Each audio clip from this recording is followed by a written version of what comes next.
Kia ora everyone. I just want to show you a couple of tips that I've realised that the Easy Diet Diary doesn't necessarily cover in the videos by Xyrus.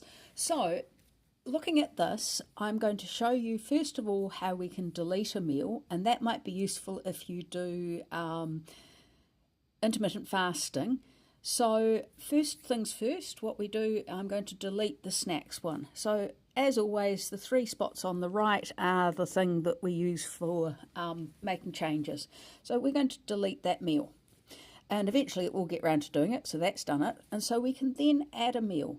Now the add a meal is a really useful one if you are a bariatric patient or on a GLP-1 and we want to see you eating up to 6 times a day. So if we add that meal, and I'm going to put in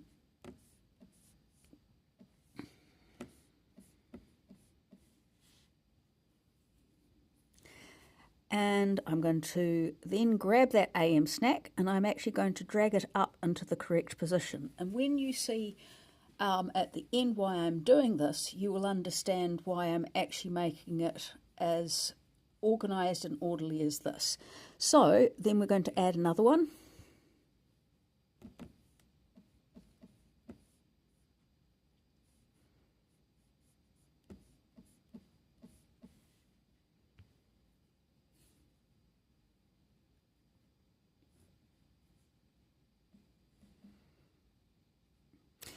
And last of all, I'm going to make in the supper snack. So last of all, I'm going to make in a supper snack.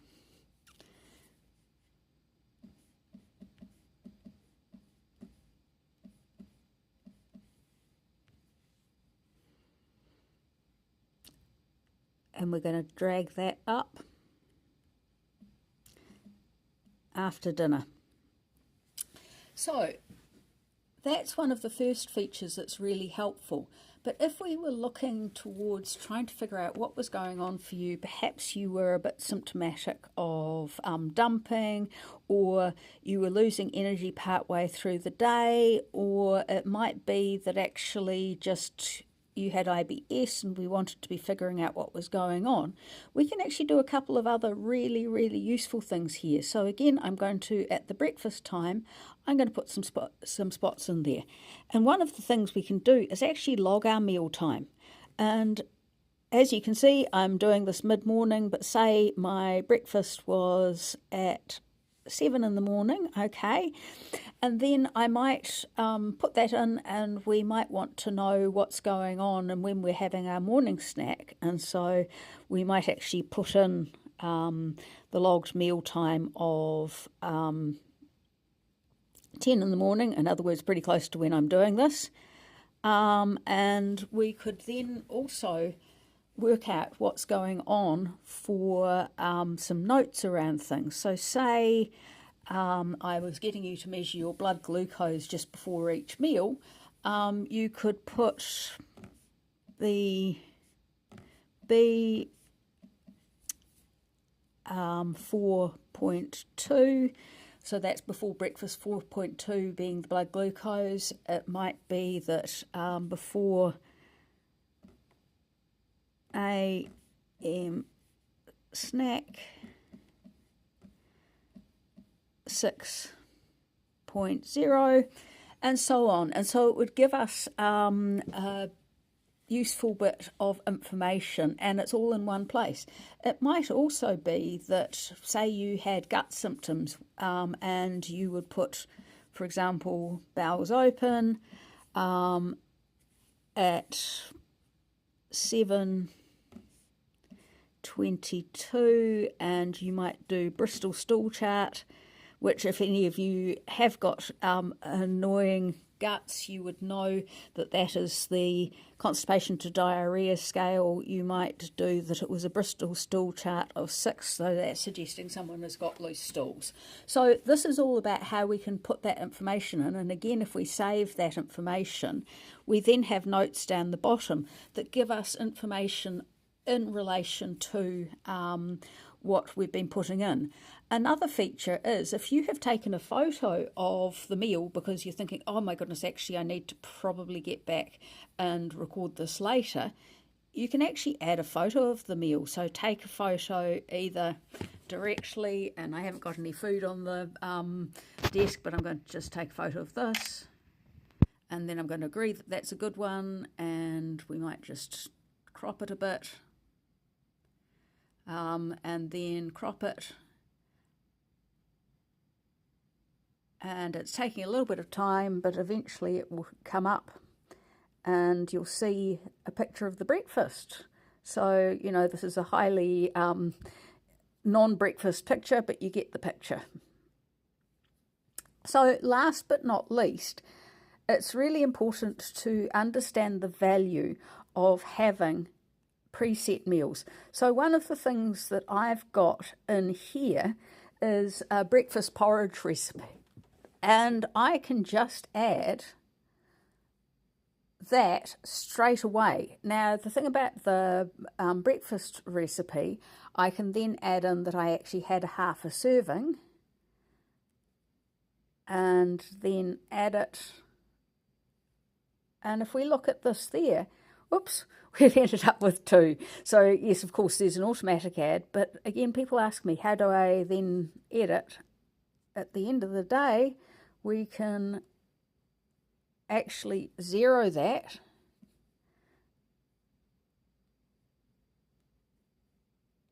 and it's not going to do it.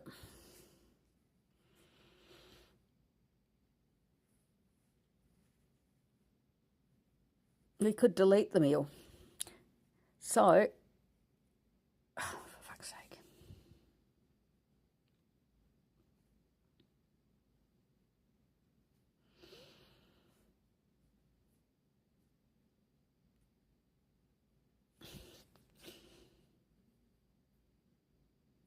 So the other thing I wanted to illustrate for you, wanted to show you, is what you could do in the way of taking a photo. So sometimes a photo can be really helpful if you can't actually record what's in it.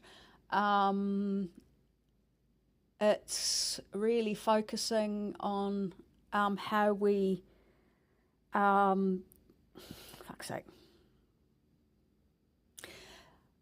A second thing I wanted to show is how you add a photo. Now, it might be because actually you've had to make an educated guess and you want to take a photo so you can actually show your dietitian what is possibly you've had, and they might be able to give you some more information. So if you look here, you can add a photo, and I am going to take a photo of something. Oh, actually, better still, we're going to take a photo of my hot drink. And we're going to probably crop it a bit just because the picture is a bit crazy. And then it's uploading.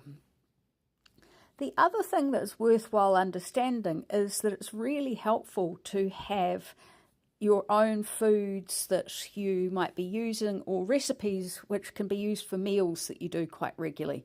So I'm going to show you my foods. So one of the things I've put in here is the whey protein that I quite like to use. I have entered all the details of it, and it's just as simple as I can then put 1 serve and add it. And if we then look and go to breakfast, we've got all of the details in there already. The other thing you can do is actually have recipes, and I quite often put together either single recipes, or actually if I'm having a regular combination of foods, I might actually even put it into that. So I'm going to do that, and I'm going to, it always defaults to 1 serving, but I might actually say today I'm only having a half serving, add, and again, if we then go and look at breakfast, all of a sudden we've got a whole lot of information sitting in one place. It really is about trying to use this as much as possible. That's the other reason why we actually are really careful that we say we only want you recording it for a certain number of days. I want to show you also that exercise has a similar feature to the My Recipes or the My Foods, and if we do that, then we can go to My Exercises, and this is already set up for walking with a dog, and the number of minutes is a standard walk.